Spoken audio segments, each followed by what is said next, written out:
Africa has long been regarded as the lost continent. However, in the past decade, sub-Saharan Africa has become the fastest growing region of the world. How should we interpret that growth? Will it last?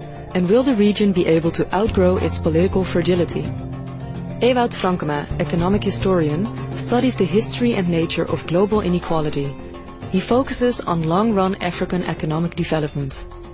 What drives my overall research is the question of the origins of global economic inequality. Why are some people living on $1 to $2 a day, while other people live in great affluence? Once you start thinking about it, about the causes, it is very hard to get rid of that question. It sticks to your mind, and the more you think about it, the more you also become aware that this is a deeply historical puzzle. So once you start thinking about global economic inequality, you need to look at Africa. Africa is the poorest region in the world, and that has a historical cause, whatever that may be. But most academics are specialists. They look at bits and pieces, local areas. But I defend a more holistic approach towards understanding the issue of inequality.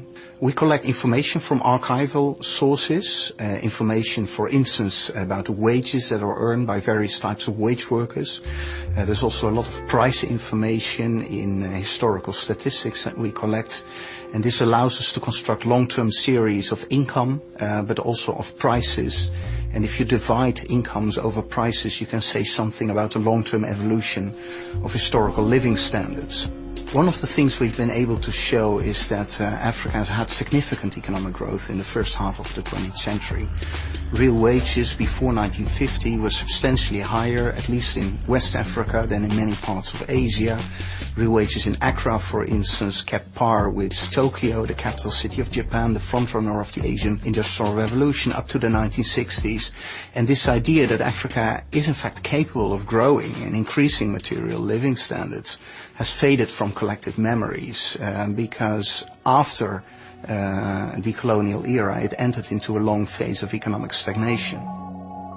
I'm currently working on a textbook on the history of African development together with a lot of international colleagues, and I would be really happy if that is a textbook that will be used by a lot of African students and non-African students who are interested in processes of long-term economic development, poverty and inequality. A historical understanding helps people to understand important social events, current events, and with that understanding they can also shape societal realities.